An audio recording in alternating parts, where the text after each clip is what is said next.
Gracias y bendición, amados hermanos. Vamos entonces a dar inicio a este espacio de enseñanza de la palabra de la mañana de hoy. Vamos a orar antes que todo. Padre amado, Dios exaltado, Dios altísimo, soberano de los cielos y la tierra, el alto, el sublime, el que habita la eternidad.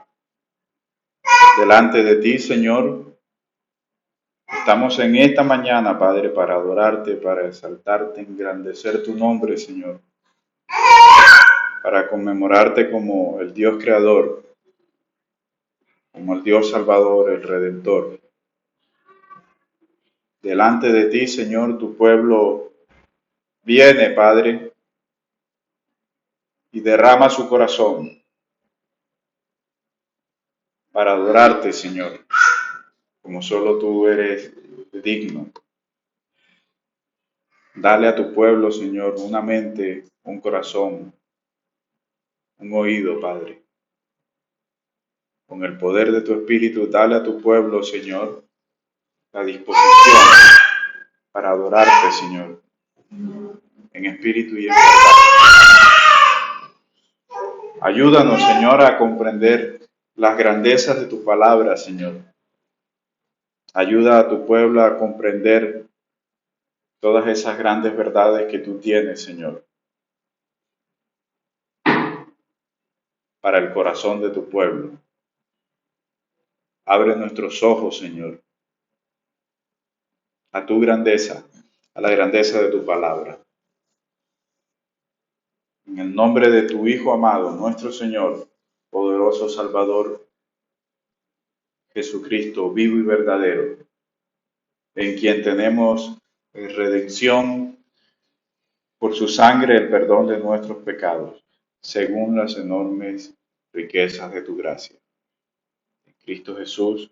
Amén. Amén. Vamos a ir, hermanos, al capítulo 16 del Evangelio de Lucas.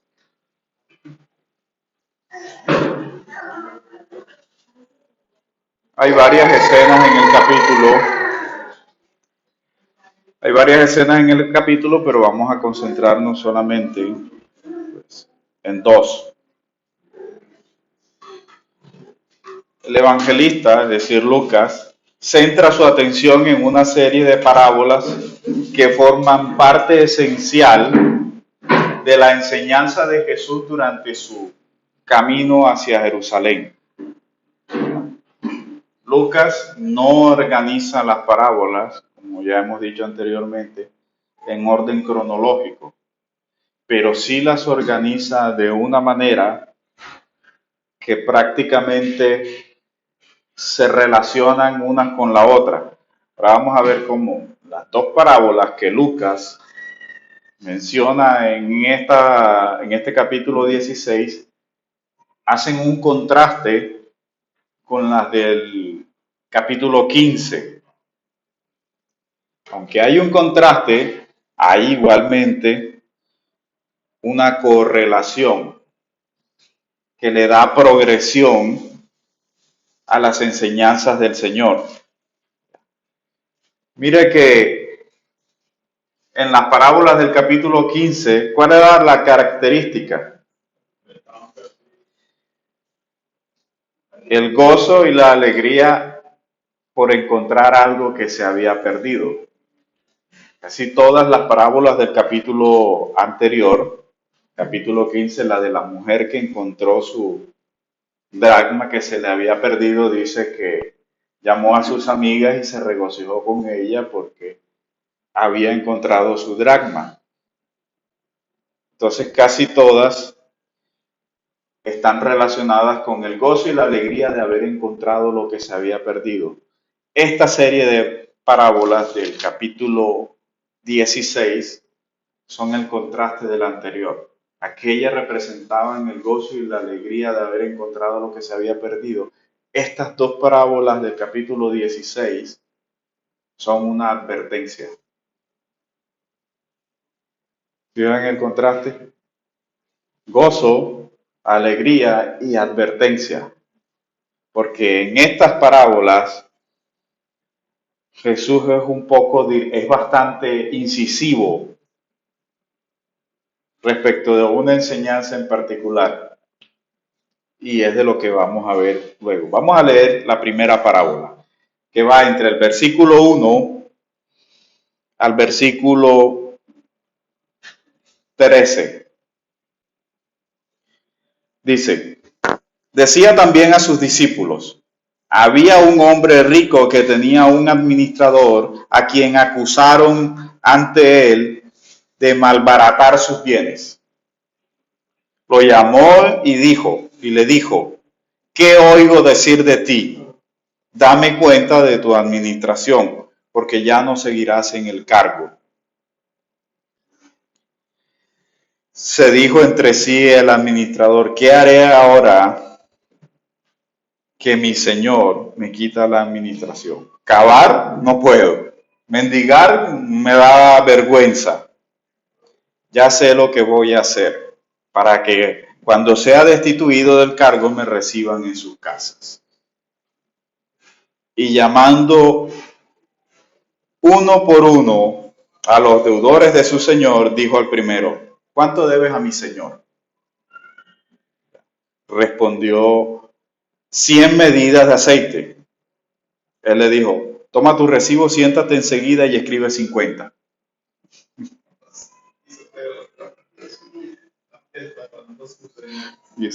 Después dijo a otro, tú, ¿cuánto debes? Contestó, 100 cargas de trigo. Le dijo, toma tu recibo y escribe 80.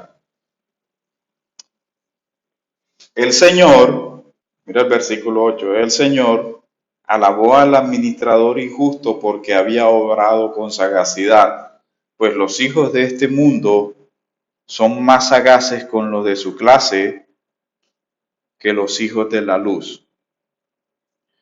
Yo les digo, háganse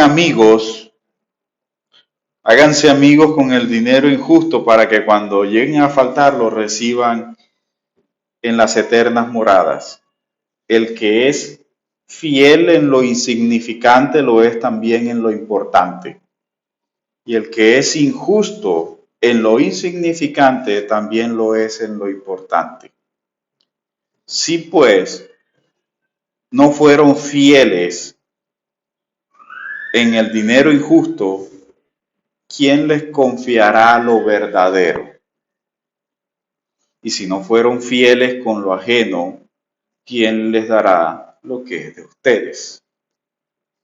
Ningún criado puede servir a dos señores, porque aborrecerá a uno y amará al otro, o bien se dedicará a uno y desdeñará al otro.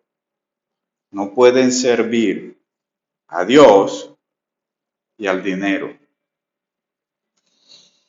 Ahora, vamos a leer la segunda parábola del capítulo 16.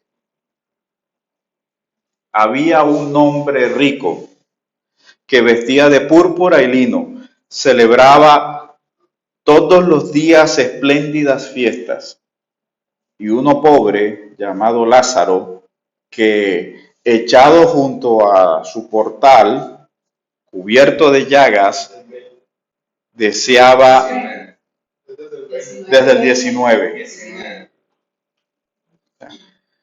deseaba llenarse de lo que caía de la mesa del rico, pero hasta los perros venían y le lamían las llagas. Sucedió pues que murió el pobre y los ángeles lo llevaron al seno de Abraham. Murió también el rico y fue sepultado. Estando en el abismo en tormentos, entre tormentos, levantó los ojos y vio a lo lejos a Abraham y a Lázaro en su seno. Y gritando dijo, Padre Abraham, ten compasión de mí y envía a Lázaro a que moje en agua la punta de sus dedos y refresque mi lengua porque estoy atormentado en esta llama. Pero Abraham le dijo, hijo, recuerda que recibiste tus bienes durante tu vida y Lázaro al contrario, sus males. Ahora pues, Él es aquí consolado y tú atormentado. Y además entre nosotros y ustedes se interpone un gran abismo, de modo que los que quieran pasar de aquí a ustedes no pueden hacerlo, ni de allí pueden pasar hacia nosotros. Replicó: pues entonces te ruego, Padre, que lo envíes a la casa de mi padre, porque tengo 5 hermanos, para que les advierta y no vengan también ellos a este lugar de tormento. Abraham le dijo: tienen a Moisés y a los profetas, que los oigan. Él dijo: no, padre Abraham, que si alguno de entre los muertos va a ellos, se convertirán. Le contestó: si no oyen a Moisés y a los profetas, tampoco se convencerán, aunque un muerto resucite. Las dos parábolas, al igual que las anteriores, están dirigidas a la misma persona, es decir, al mismo grupo. ¿Quiénes? Los fariseos. ¿Cómo sabemos eso? Versículo 14. Estaban oyendo todas estas cosas los fariseos, que son amigos del dinero. ¿Y qué hicieron? Se burlaban de él. Y les dijo: ustedes son los que se las dan de justos delante de los hombres, pero Dios conoce sus corazones, porque lo que es estimable para los hombres es abominable ante Dios. Entonces tenemos dos parábolas, pero el contenido prácticamente es el mismo, es decir, la enseñanza, dos parábolas que van encaminadas hacia una enseñanza y hacia un grupo en particular, los fariseos. Al igual, por eso tiene una correlación con las parábolas del capítulo 15. De hecho, igualmente hay una correlación entre el hijo menor del capítulo 15 y el rico del capítulo 16. Ambos son malversadores de bienes. Ambos son disipadores.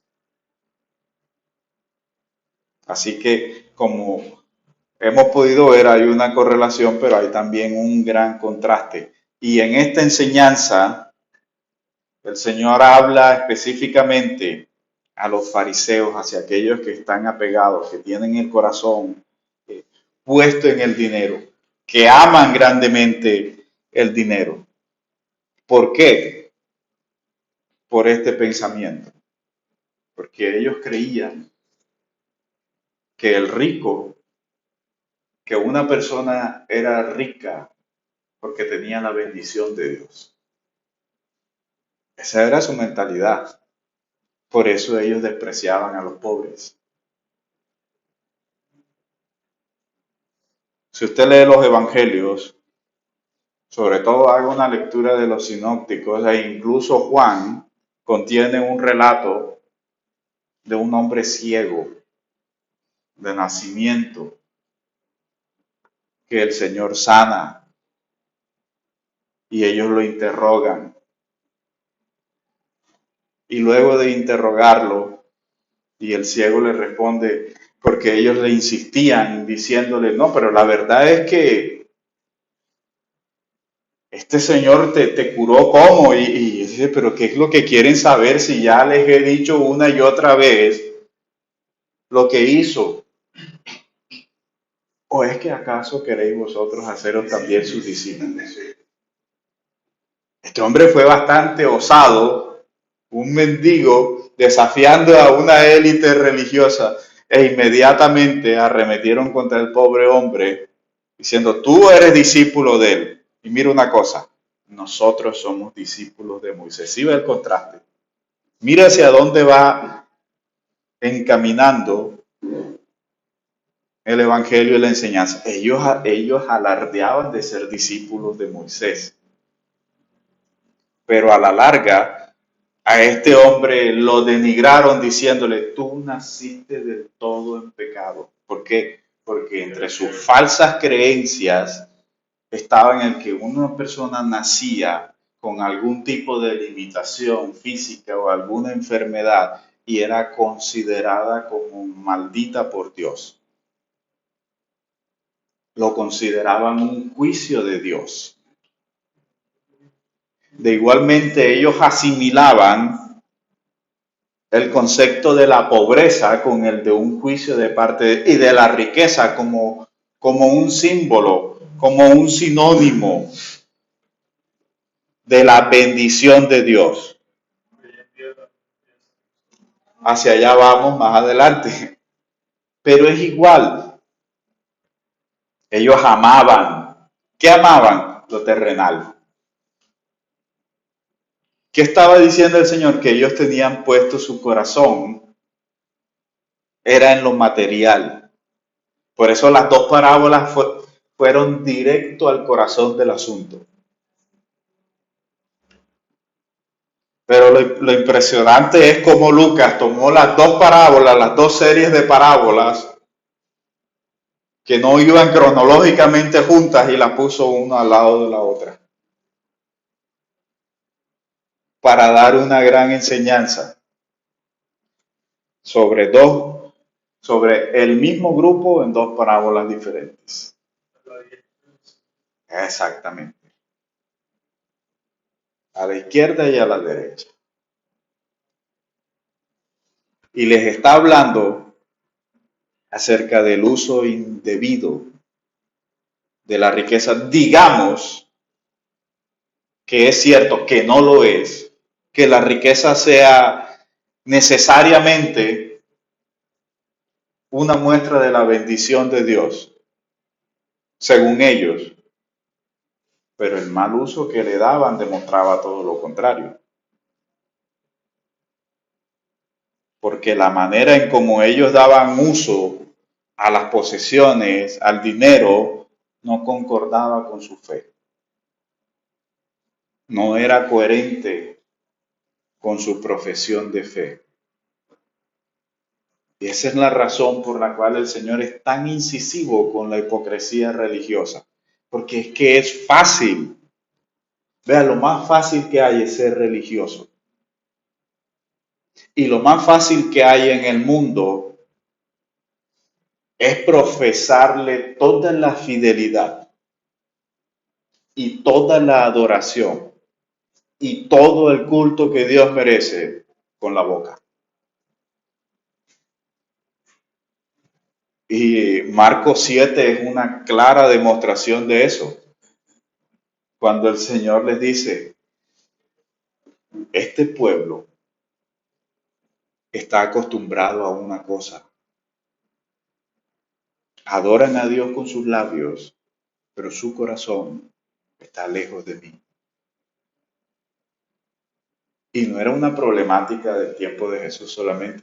Venía desde los días de Moisés y los profetas tuvieron que lidiar con el mismo problema porque las palabras del Señor no son más que una referencia a las palabras del profeta Isaías.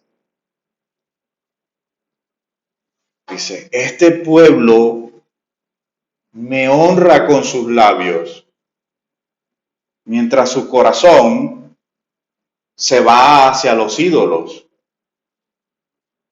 Ocurrió lo mismo en los días del profeta Ezequiel. Hay una visión en Ezequiel donde el Señor le dice al profeta, hijo de hombre, ven y te voy a mostrar algo. Y lo lleva al templo y le muestra cómo los hombres adoraban a Dios en el templo. Ahora ven y te muestro algo.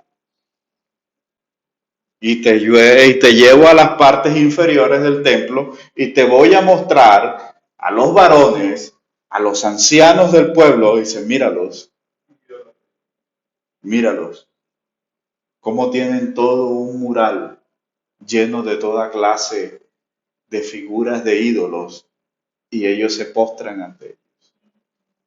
¿Te das cuenta, hijo de hombre, cómo ellos hacen una cosa que honrar a Dios con sus labios, pero su fe no es coherente con sus prácticas? Su profesión de fe es una cosa, es hermosa. Su profesión de fe es pulcra, pero de allí a vivir en coherencia a esa profesión hay un trecho muy largo. Y por algo el apóstol Pablo hablaba de una fe, de que los creyentes debían tener una fe no fingida.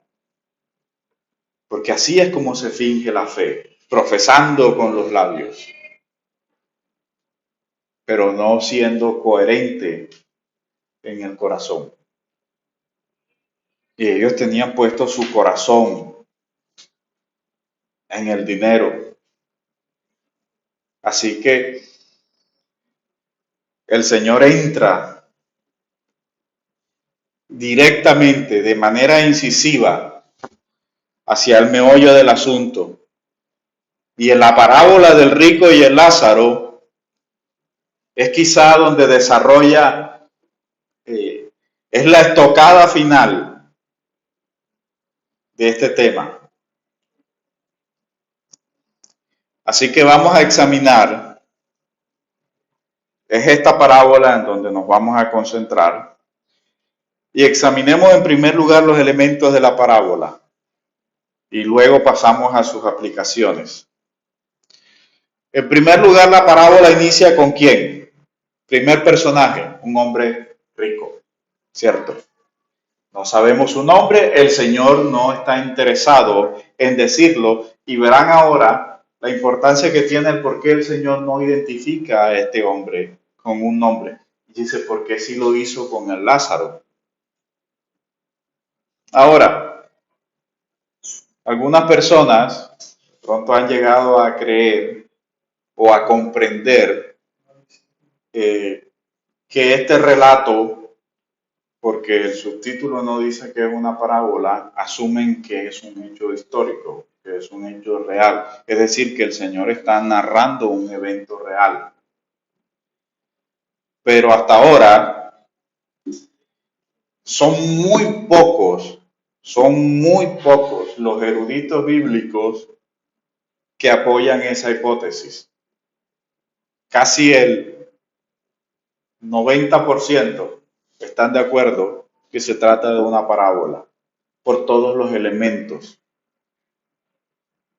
No hay tiempo ahora para detenernos en el asunto, pero sin duda toda la narrativa, todos los elementos que intervienen en el relato dan clara muestra de que se trata de una parábola, no de un evento histórico o de un hecho real.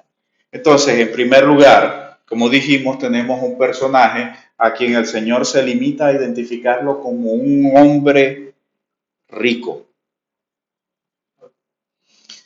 Sin duda, una persona potentada, una persona de bastante dinero. ¿Por qué? Por la forma en cómo describe cómo vestía. Dice, vestía de púrpura. El púrpura era el color que usaban en su gran mayoría, ¿no?, los emperadores y los reyes. Por lo general lo usaban encima de sus vestiduras también, que de por sí ya eran finas, pues en su gran mayoría eran vestiduras de lino fino. Y un traje de púrpura o una capa de color púrpura era sumamente fino porque se teñía con un molusco que se extraía del mar. Así que ya verá que con ese solo hecho nos está diciendo que es una persona bastante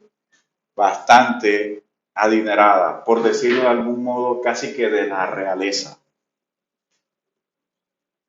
Hasta allá es hacia donde el Señor está dimensionando las características de esta persona. En segundo lugar, se aprecia la condición social de esa persona rica. ¿Por qué? Porque dice que diariamente hacía que grandes banquetes. Diariamente estaba en fiesta. Diariamente. Exactamente. ¿Quién tiene actualmente para diariamente ofrecer fiestas, ofrecer banquetes? Tiene que ser una persona sumamente adinerada. Entonces esta persona lo era porque la parábola nos dice que se alegraba espléndidamente. ¿De qué manera? Haciendo banquetes, haciendo fiestas. Es decir, este hombre vivía constantemente, día a día, para satisfacerse en cuanto deseara, para vestir lujosa y espléndidamente y en ocuparse en diversión tras diversión tras diversión. Exactamente, si ven la correlación con el hijo menor del acaudalado de la parábola del capítulo 15, que tomó los bienes de su padre, no los de él porque él no tenía bienes, era un mantenido, tomó los bienes de su padre, deseó que su padre se muriera, pero dijo, dame lo que me corresponde de mi herencia, y los tomó y los malgastó viviendo, dice, perdidamente.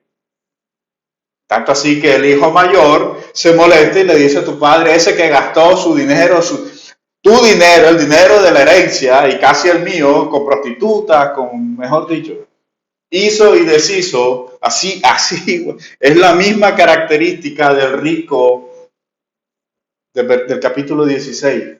Son iguales, son iguales. Ambos viven la vida perdidamente. Ambos desperdician su vida en el mundo y para el mundo, para sí mismos. Así que nuevamente, el rico es una clara representación de los fariseos, como nos dice el versículo 14.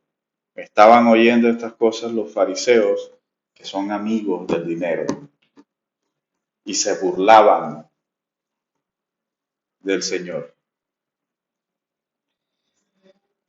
Las riquezas, como para ellos eran la manifestación de las bendiciones de Dios, ellos creían de modo que aquel hombre rico merecía todas las bendiciones, o que si era rico era porque tenía todas las bendiciones y en él se manifestaban todas las promesas de Dios. Eso era lo que ellos creían. Mientras que un mendigo, según ellos, según ese pensamiento, era un desechado por Dios. Un mendigo para ellos era un desechado por Dios. El rico, según el pensamiento fariseo, tenía la entrada a la gloria. Y mire que ese pensamiento estaba tan diseminado en la conciencia del pueblo que más adelante hay otra parábola, hay un evento en donde un joven rico se acerca al Señor y Lucas no deja pasar desapercibido que era joven y era rico. Y llegó con toda su ínfula de que él era esto, un bendecido de Dios, un depositario de las promesas de Dios, por la forma en cómo le habló al Señor. ¿Qué haré para heredar la vida eterna? Los mandamientos, sí, ya. Todos los conozco, todos los he guardado desde mi juventud. ¿Qué más me falta? A ver, eso tachado en la lista. Solo eso. Nada más tienes eso. Ah, ok, ok, ok. Hagamos una cosa. Vende todo lo que tienes. Dalo a aquellos que tú consideras que son los despreciados de Dios y luego ven y sígueme. Ah, inmediatamente. No, eso no va. Inmediatamente dice que se fue. Muy triste. Pero mire después lo que ocurrió. El pensamiento y el racionamiento de los discípulos. Si un rico no puede ser salvo, ¿quién será? Sí, porque un rico tenía todas las posibilidades de, entre comillas, poder cumplir los mandamientos, porque tenía para ofrecer sacrificio. Un mendigo no tenía para ofrecer sacrificio. Una persona como el de la parábola, he allí el contraste. Un rico puede cumplir la ley.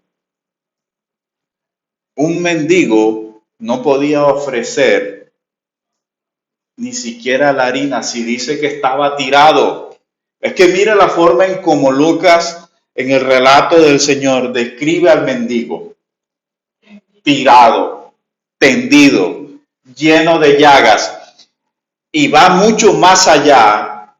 Es mucho más dramático cuando dice que incluso los perros le lamían sus llagas. ¿Puede una persona en ese estado cumplir con llevar un sacrificio? No, si no tiene para absolutamente nada. Exactamente. Esos eran los héroes de la fe de ellos. Exactamente. Esos eran, es allí el gran contraste. Esos eran sus héroes de la fe. Potentado, el poderoso, el regente, la realeza. Tanto que despreciaban a los romanos. El emperador. En realidad esos eran sus héroes de la fe. Son iguales a ellos. Bueno, y también vale aclarar que hay mucha gente que se pega de esta parábola para decir que entonces uno muere y si va al cielo y otros van al infierno. Sí, es una parábola que se presta mucho para ese tipo de interpretaciones, pero hay algo, digamos que hay algo dentro de la parábola que trata acerca de la condición eterna del hombre, pero eso lo vamos a ver ahora, que está dentro de algunas de las aplicaciones. Pero por lo general la gente se enfoca en la parábola, es en el tema del más allá y todo eso, y en realidad ese no es el propósito de la parábola.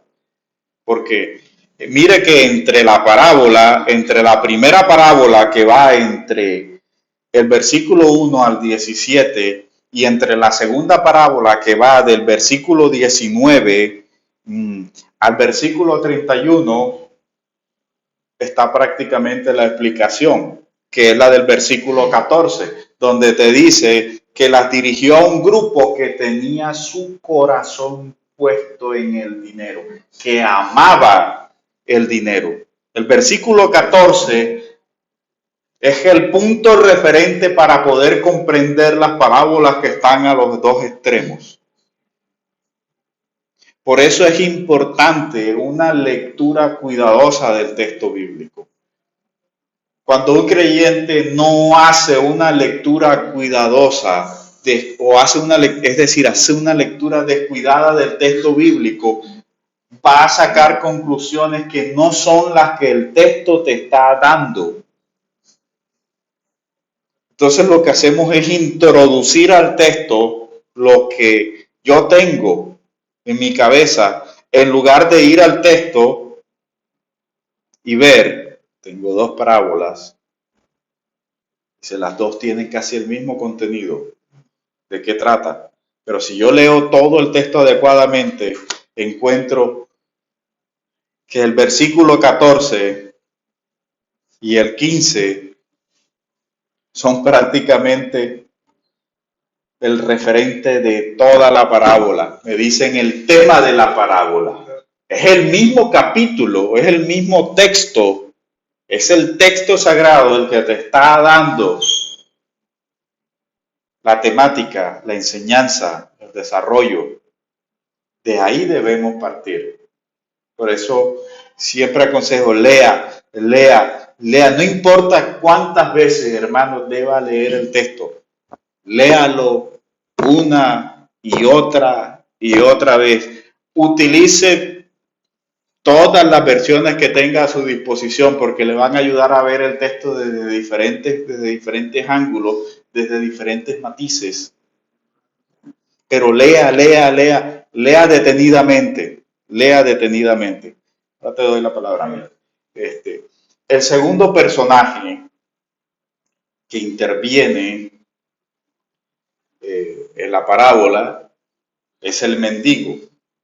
Y sin duda hay un contraste evidente con el rico. Y un contraste que salta a la vista, como dijimos, tirado en el suelo, lleno de llagas. Los perros le lamían las llagas, pero hay una característica importante en el mendigo. Y es que respecto de él sí sabemos el nombre. El Lázaro. No lo confunda con el Lázaro del capítulo 11 del Evangelio de Juan. Este Lázaro es un nombre que el Señor le da a ese personaje ficticio del mendigo en la parábola. Pero recuerden, no es el mismo personaje histórico, el amigo del Señor, aquel que el Señor resucitó en el relato del Evangelio de Juan. Pero dado que el nombre del mendigo sí es conocido, esto indica una fuerte advertencia de Jesús hacia esos religiosos, porque de aquel que se menciona su nombre, es decir, cuando menciona el nombre de Lázaro, hace un referente a alguien inscrito en el libro de la vida. Porque mire que mientras se da el desarrollo de la parábola, en dónde termina el rico y en dónde termina el Lázaro. Entonces el hecho de que mencione el nombre ya es de por sí una fuerte advertencia para los fariseos, porque les está diciendo, aquellos que ustedes han convertido en el referente de la bendición, de las promesas, no son más que personas destituidas de la gloria de Dios.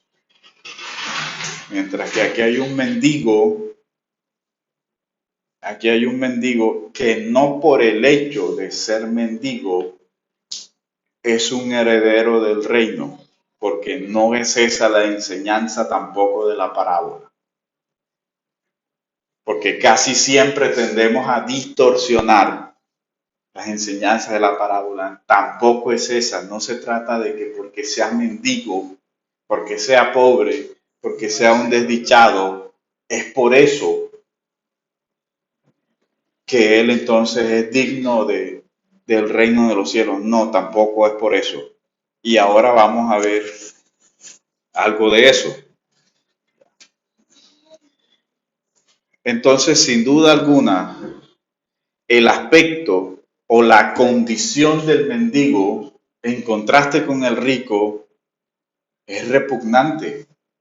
Es de una miseria, pero extrema. No obstante, ese mendigo le proveía al hombre rico la oportunidad de mostrar misericordia para con el prójimo. No tenía que ir ni siquiera muy lejos, lo tenía tirado a la puerta de su casa, de su palacio. Así que bastaba con que si quería mostrar misericordia, ni siquiera tenía que ir él mismo, bien podía mandar a uno de sus siervos a que le llevara comida, vestido o medicina. Así que el contraste era sin duda enorme.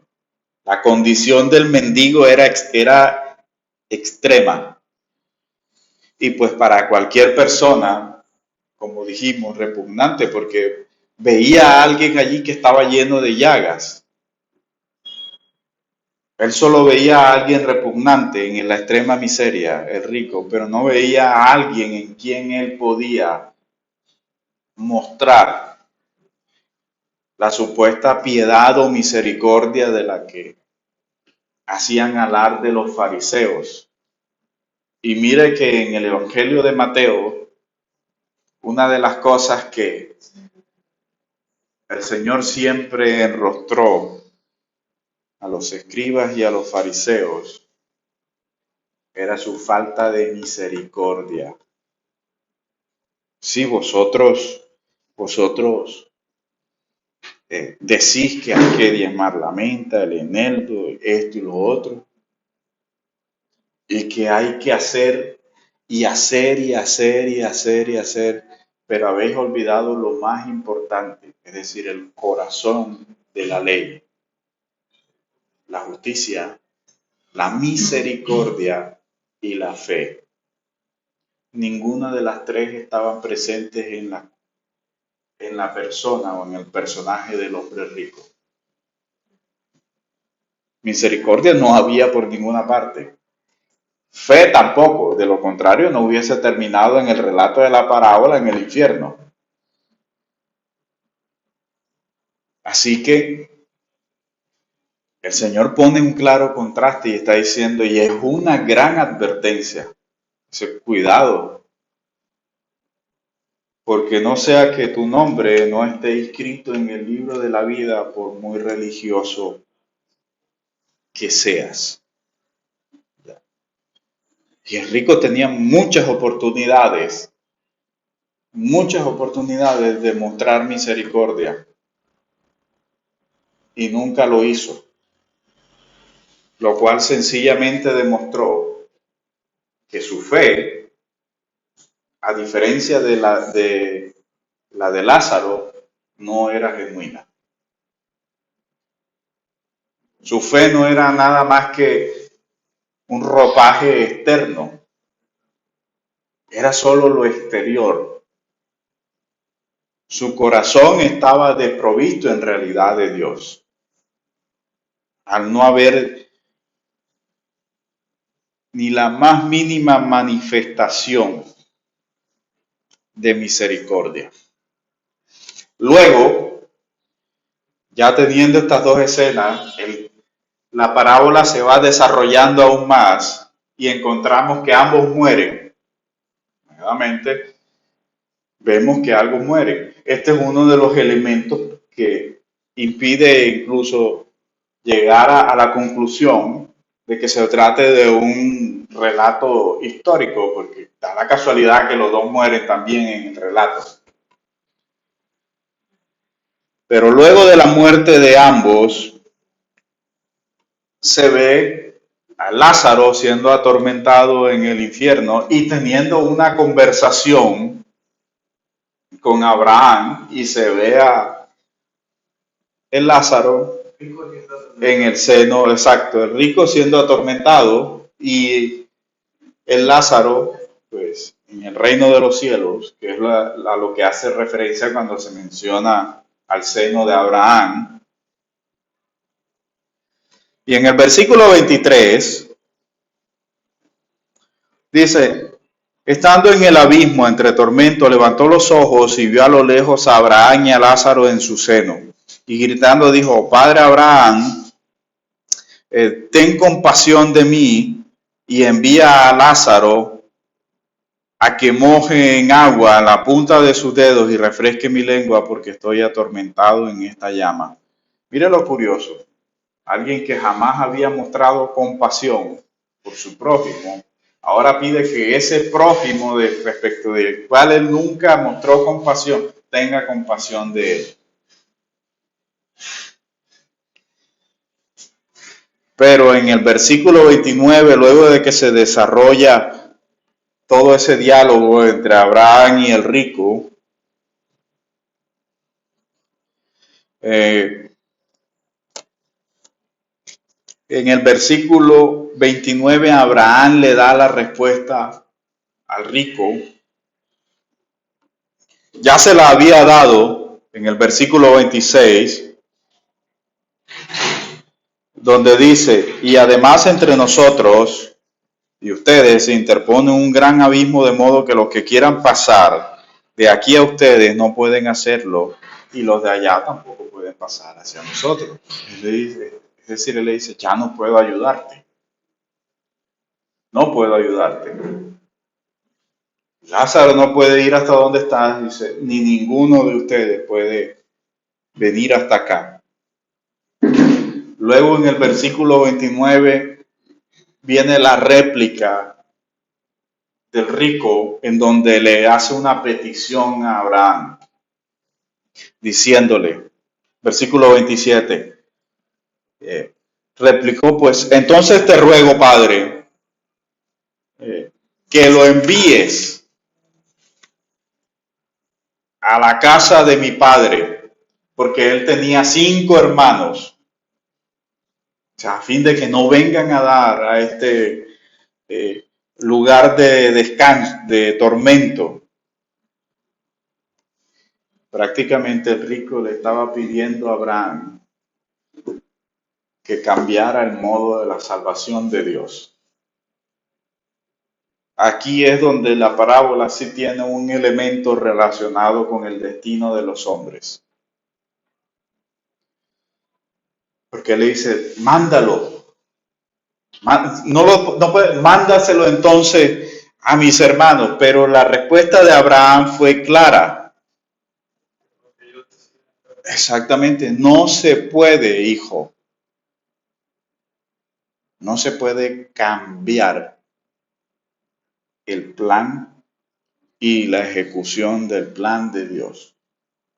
No se puede cambiar el modo de la salvación de Dios. Por eso Abraham le responde.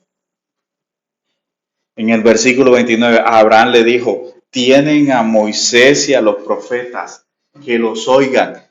Abraham los está remitiendo a los portadores, a los receptores y a los comunicadores de la palabra revelada de Dios. Está diciendo, ellos tienen palabra de gracia para enseñarles, para conducir a los hombres hacia el camino de la salvación. De lo contrario, Pablo no hubiese dicho en Romanos 9:5 que el propósito de la ley es Cristo. Entonces, a Moisés y a los profetas tienen. Los profetas y la escritura en general tiene el mensaje de salvación que el hombre necesita. Le dice que los oigan a ellos. Ellos pueden conducirlos a Cristo, a su obra y a la fe en Él para la salvación. Ellos tienen la palabra anunciada. Que oigan, pero no. La rebeldía del hombre queda clara en esa parábola. Esa rebeldía que no es fácil de destronar del corazón, porque mire la réplica nuevamente del rico cuando dice, no, padre Abraham. El rico le dice a Abraham que él no tiene la razón, que el camino de la salvación del hombre no está trazado en la palabra de Dios. Dice, no, padre Abraham, que si alguno de entre los muertos va a ellos, se convertirán. Miren la obstinación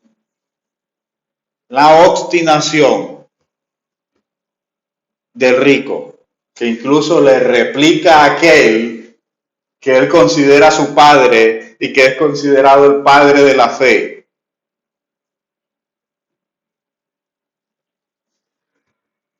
Sin duda su posición es necia, ya que solo un necio cree que sus métodos son mejores que los de Dios. Abraham está diciendo, hijo, ellos tienen la palabra de Dios. Allí tienen el camino hacia la vida. Dios dijo por medio de Moisés, aquí yo pongo delante de ti la bendición y la maldición, el bien y el mal, la vida y la muerte. Y aún así Dios dice que escoge la vida para que vivas y te vaya bien y prolongues tus días sobre la tierra. El mensaje es claro, pero solo un necio se atreve a decir que él tiene un camino mejor que el de Dios. Por algo el proverbio dijo que hay caminos que al hombre le parecen derechos, pero su camino a la larga solo son caminos de muerte. Y el rico quiere ser más sabio que Abraham, y peor aún, quiere ser más sabio que Dios. Le está diciendo a Abraham que los métodos de Dios no son los adecuados para que un hombre llegue a la salvación. Es sumamente arrogante. Es decir, un hombre que nunca creyó lo que Dios dijo en su palabra, ahora le está diciendo a Abraham cómo es que las personas deben ser salvas. Que aún viendo, está escuchando a Dios, el pueblo, cuando Dios se le aparecía, cuando él mismo le hablaba, aún así no creía. O sea, ahí hay un hombre que nunca creyó en realidad el mensaje de la palabra. Pero sí le está diciendo a Dios. Sí está corrigiendo a Abraham sobre cuál es el camino de la fe. Él le está diciendo a Abraham sobre cuál es el camino de la fe. Exacto. Él que precisamente terminó condenado, es el que está diciéndole a un creyente cómo es que se debe ser salvo. Esas palabras me hicieron recordar a las que leí hace mucho tiempo en un libro donde el autor inicia su primer capítulo diciendo que era peligroso hablar de Dios, porque en todo hablar de Dios hay una especie de osadía impúdica. Es decir, los hombres quieren hablar de Dios con total impunidad. Exactamente, y aquí hay un hombre que nunca creyó a las palabras de Dios, de lo contrario no hubiese tenido tal fin en la parábola, pero él está enseñando, está dando instrucciones, está impartiendo enseñanza sobre el camino de la salvación. No es paradójico eso, o sea, es irónico, pero así es la hipocresía religiosa. Esa es la arrogancia religiosa. Así es, necio. Eso es un necio en la Escritura, porque él cree que tiene mejores planes que los de Dios, que es más sabio que Dios. Pero ante la insistencia, en el versículo 31, Abraham vuelve a ser más directo cuando dice, desde el 32, no, padre Abraham, que si alguno de entre los muertos va a ellos, se convertirán. Le contestó, si no oyen a Moisés y a los profetas, tampoco se convertirán. aunque un resucitado vaya a ellos. Es decir, la respuesta de Abraham, la segunda respuesta de Abraham fue más firme esta vez, más contundente. Abraham le dice, no, la escritura traza el camino hacia la fe. La escritura, la palabra de Dios, traza el camino hacia la fe, hacia el caminar en la fe y hacia la respuesta de la fe. Porque cuando la palabra es puesta frente a un hombre, asume una posición frente a ella. Se le está invitando al camino de la fe. Y bien puede o no, o hacer caso omiso, o escuchar el llamado y caminar en ese camino de fe. Así que Dios, si no cree a lo que Dios dice en la palabra, no habrá nada que pueda hacerles cambiar la condición de su corazón. Si no es por medio de la palabra, no hay nada, no hay absolutamente nada que pueda cambiar la condición del hombre, del corazón del hombre. Santiago lo dijo en el capítulo 1:18, que Él nos hizo nacer por el ejercicio de su voluntad mediante su palabra. Pedro también lo dijo en su primera carta. Dice, como todas las cosas que pertenecen a la vida y a la piedad nos han sido dadas por su divino poder mediante el conocimiento de aquel, dice, que nos llamó a su reino y gloria. Y lo hizo porque lo hizo mediante su palabra. Esa palabra dice que no perece y que tiene el poder de engendrar vida. Es la única que puede, mediante la acción del Espíritu, solo el Espíritu puede cambiar la condición del hombre.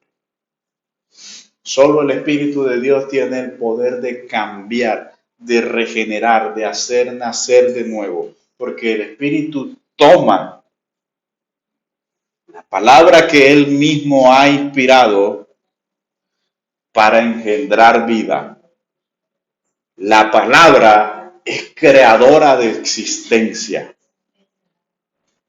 En el Génesis, todas las cosas se traen a la existencia de la nada por el ejercicio del Espíritu de Dios mediante la palabra de Dios. Por eso en el Génesis se encuentra una y otra vez, y dijo Dios y fue hecho, y dijo Dios y fue hecho, y dijo Dios y fue hecho, y dijo Dios y fue hecho. Todo lo que Dios hizo, lo hizo mediante su palabra. Trajo la vida y la existencia mediante su palabra.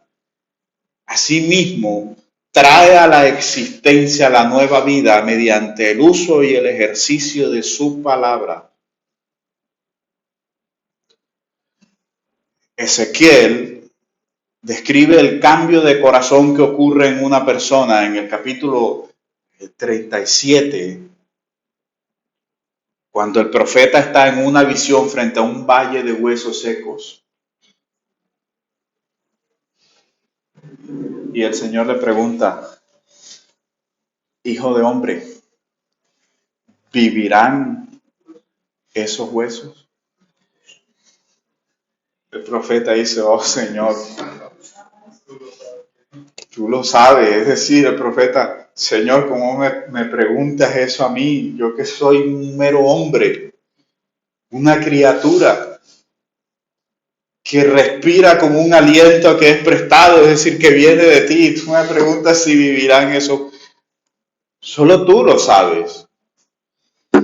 Ok. Hijo de hombre, profetiza a estos huesos y vivirán. Y Ezequiel empezó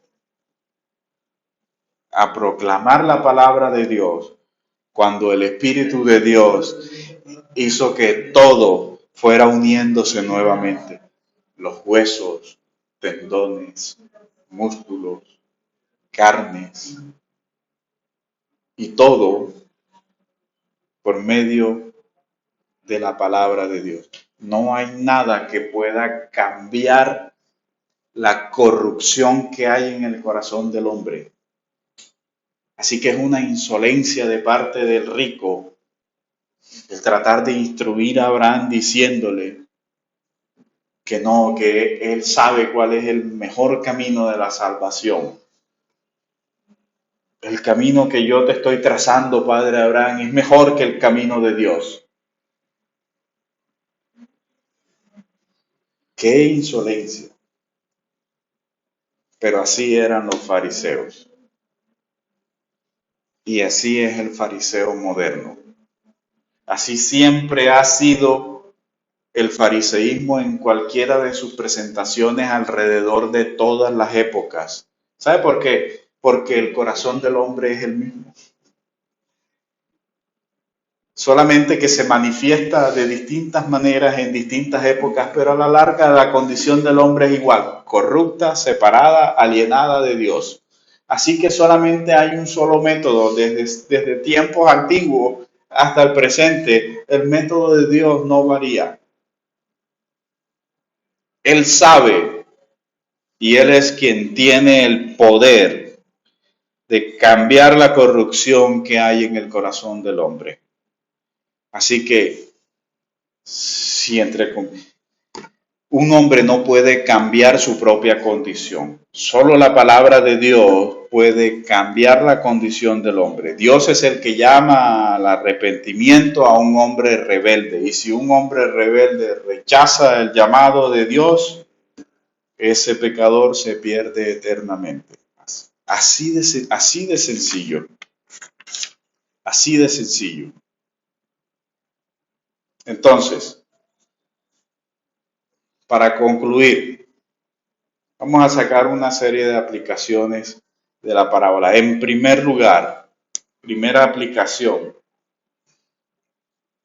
respecto de las riquezas, el llamado del Señor es que deben ser bien administradas. Es decir, el rico tenía la ocasión de mostrar misericordia y él no cumplió con el llamado de la palabra que precisamente en Levítico 19, versículo 18, dice claramente: no te vengarás ni guardarás rencor a los hijos de tu pueblo. Amarás a tu prójimo como a ti mismo. Y el sello lo pone diciendo: yo, el Señor, soy quien te estoy mandando esto. Es decir, amarás a tu prójimo como a ti mismo. Y en ese hombre no había ni la más mínima demostración de compasión. En el capítulo 10, en el versículo 27, Lucas dice nuevamente: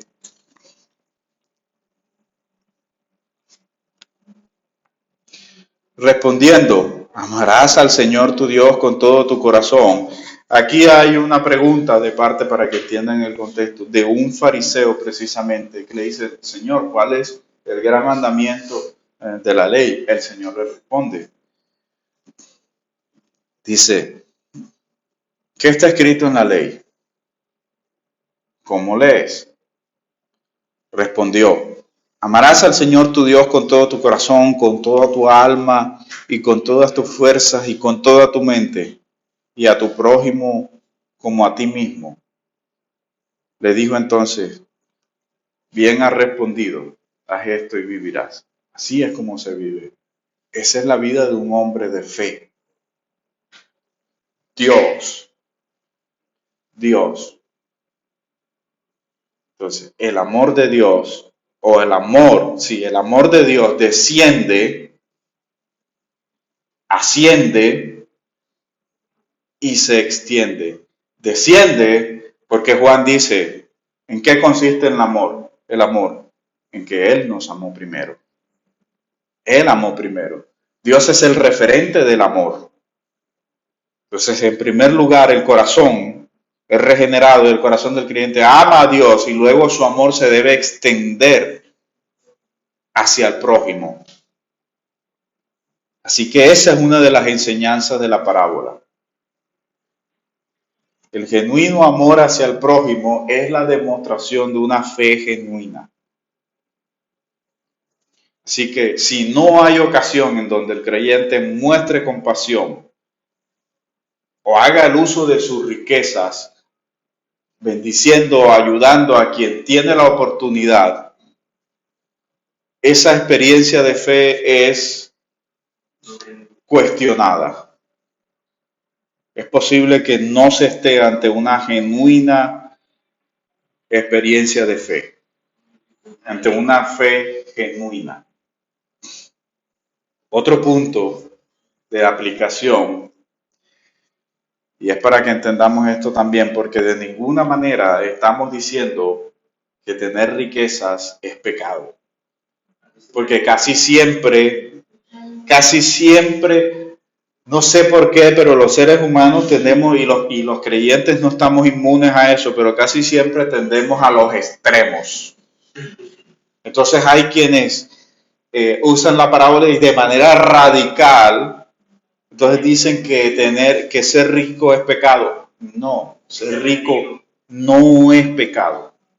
O sea, entonces ahora como el mendigo fue, según la parábola, según todo el desarrollo, terminó su final en el seno de Abraham, en el reino de los cielos, entonces la gente hace una asociación lógica, no muy lógica, ni mucho menos razonable, de concluir entonces que la riqueza es pecado. En ninguna parte de la Escritura se dice que la riqueza es pecado. Lo que sí es pecado es amarlas. Eso sí es pecado. Amarlas y vivir y desvivirse con el único objetivo de conseguirlas. Eso sí es pecado.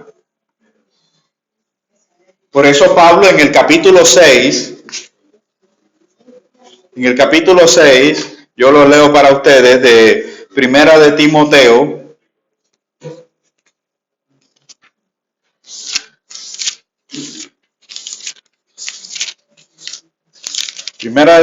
capítulo 6, en versículo 10, dice, porque la raíz de todos los males es el amor, el afán de dinero, y algunos, por dejarse llevar de él, se extraviaron de la fe y se atormentaron con muchos sufrimientos. ¿Por qué? Porque el versículo 9 dice, los que quieren, es decir, los que aman el dinero con un afán desmedido, dice, quieren enriquecerse. Los que quieren enriquecerse caen en la tentación, es decir, han sido atrapados por la tentación de Satanás.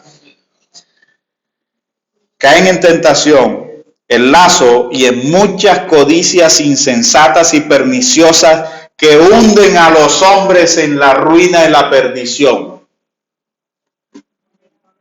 Sí, el problema no es el dinero.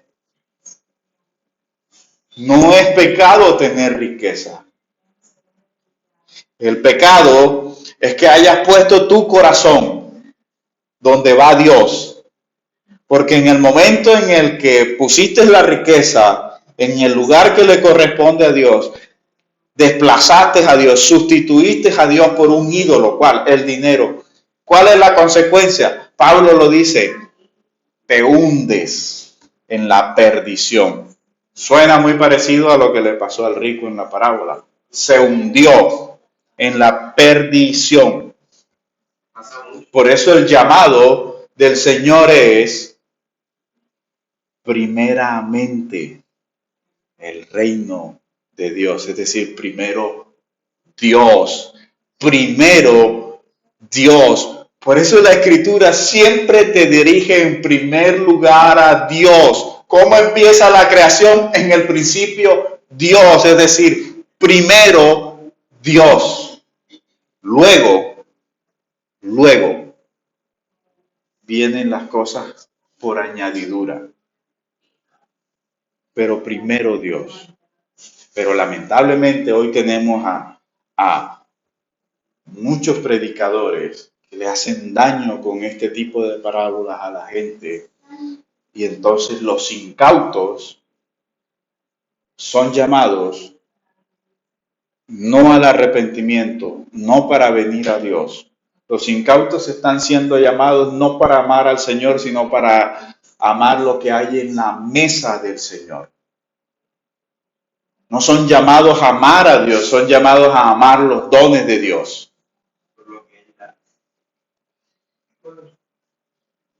Y allí es donde caen en la tentación, en el lazo del diablo, y se hunden en la perdición.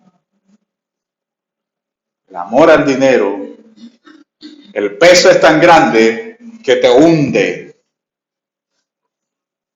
en la perdición, en la condenación. Esas son algunas de las aplicaciones que podemos encontrar en esa parábola del rico y del Lázaro. Así que, hermanos, no siendo más, vamos a orar y a darle gracias al Señor por esta palabra que hemos tenido el día de hoy, por la oportunidad de haber llegado hasta este momento y de haber compartido, aprendido un poco de la palabra. Padre amado, Dios exaltado, gracias por la multitud de tus misericordias, porque tú las renuevas cada mañana, porque grande es tu fidelidad. Gracias, Señor, porque tú alimentas el corazón de tu pueblo, Señor, con tus pensamientos. Y lo vas vaciando, Señor, lo vas reemplazando, Padre, sacando los pensamientos, las ideas y las concepciones del mundo. Gracias, Padre amado, porque nuevas son tus misericordias cada mañana, porque grande es tu fidelidad. En Cristo Jesús. Amén. Amén. Amén.